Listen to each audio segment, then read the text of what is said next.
All right, we got to talk about the Kamala campaign rally in Atlanta. John Ossoff's little cousin was down there, going crazy over Not Like Us. I guess no one gave him the memo either.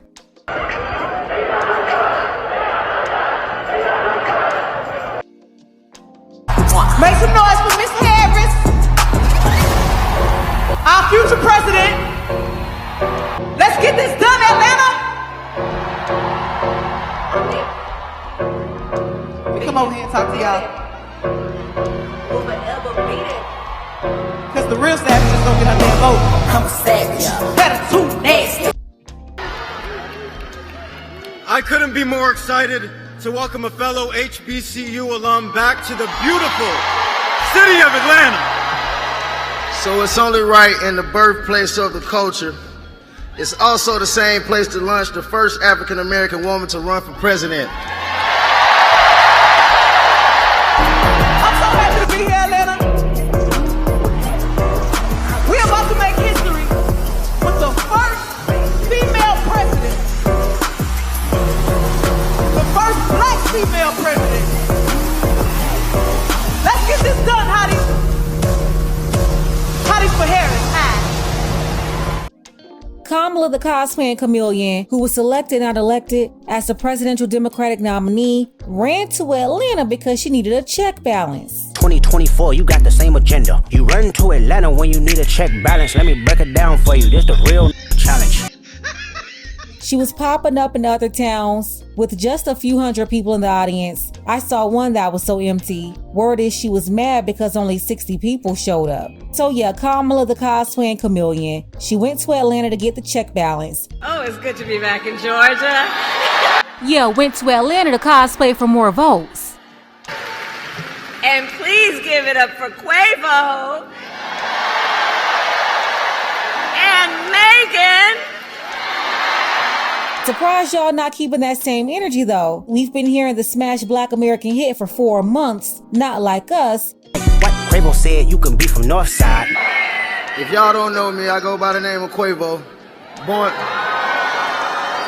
and raised in the north side of Atlanta, home of the Migos.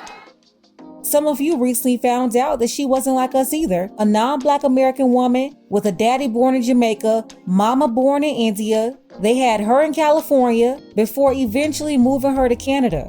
I thought you would call her a colonizer too, like Drake. You run to Atlanta when you need a few dollars. No, you're not a colleague, you're a colonizer.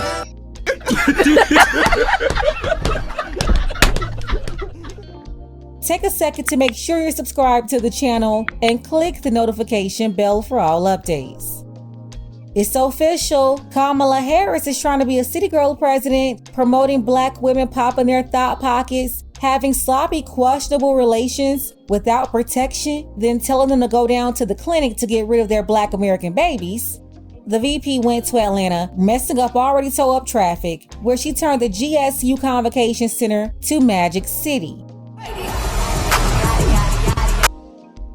For some of you wondering, why is Meg the Stallion there? Well, she had to invite Meg the Stallion to offer a free concert in order to fill up the building. A lot of the girls, they come past on that free Hot Girls Summer concert. So yeah, a bunch of Meg the Stallion fans showed up, aka the hotties. Crazy though, because after Meg performed, folks who only came there for Meg and had no shame showing it, they started leaving the building.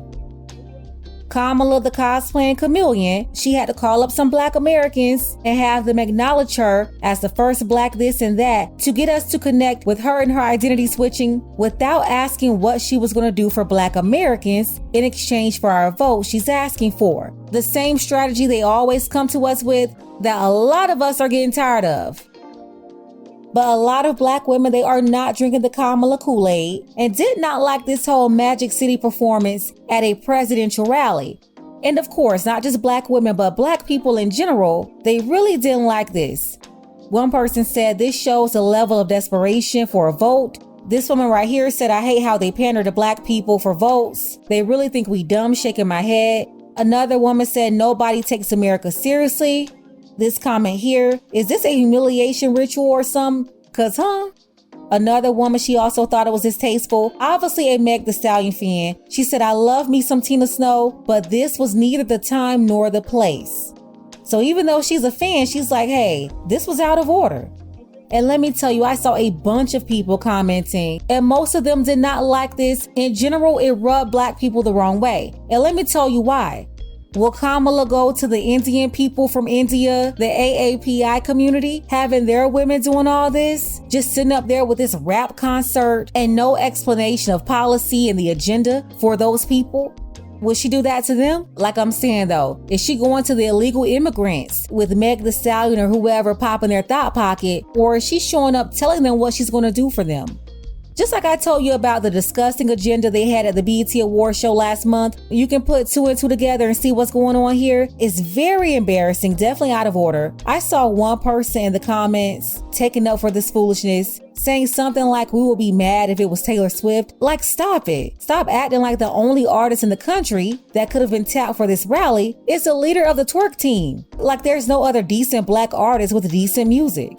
I remember 16 years ago, Obama would play Stevie Wonder or something that was good for that generation at the time. But you cannot tell me there's no new school artist, or at least mid-school, that can't perform without doing all of this. And honestly, they didn't need a performance at all. But I guess when you don't have a platform to run on, or a real grassroots base, you have to manufacture support by having Meg the Stallion throw a free concert.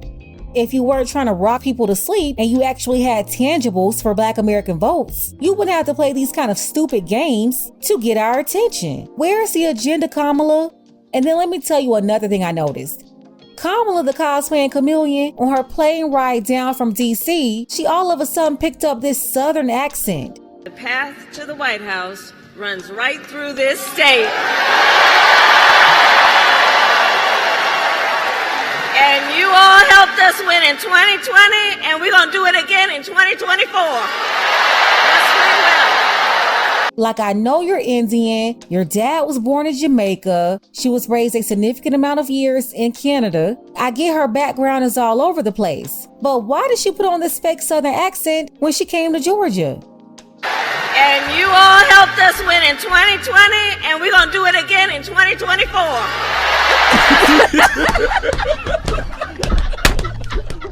And you wonder why I call her Kamala the cosplaying chameleon. This is why. It's very insulting. This lady is not a Black American woman. And you have some people saying, what does it matter? When they've been telling us for the last 2 weeks, oh, vote for her because she's us, or having all these Black women sending us all these text messages and telling us how we have to support her as the first Black American woman, this and that. We're about to make history with the first female president. The first Black female president. But I'm telling you right now, everybody's not playing crazy. A lot of Black people see what's going on. The Democrats are definitely trying to run the same game they played on us with Obama in 2008, 2012, Hillary in 2016 and 2020 with Biden. Every time I see Kamala now, it's giving Hillary 2.0 mixed with Obama 2.0 times 10. You got Meg the Stallion, the leader of the twerk team. Quavo still yelling Northside, which is also crazy. Lawrenceville is not Northside Atlanta. Lawrenceville is Lawrenceville. Born and raised in the north side of Atlanta, home of the Migos. It's not Atlanta. Look, the North, it's not Atlanta. The South, it's not Atlanta. You, it's not Atlanta. You, it's not Atlanta. But you have her making us look like this on a national stage because she has no real connection to Black America. She could care less how she's pretending to be a Black American woman and throwing these 304 themed campaign rallies. Of course, she doesn't care because she's not like us. 2024, you got the same agenda. You run to Atlanta when you need a check balance. Let me break it down for you. This the real challenge. Will she do this for the Indian AAPI crowd, or is she only playing this with Black people in Atlanta? Let's go ahead and get the conversation started. Let me know what you think about this hot ghetto mess below. Special thank you to Brady Yo. I appreciate you for all of your support, as well as Chris, Emmanuel, Ronald S., and Nazir. Don't forget that you can support this channel as well. Links to Cash App and PayPal are below. Ladies, fellas, want a balanced analysis, want the truth from a woman's perspective? Then you're going to want to subscribe to this channel and don't forget to like and share.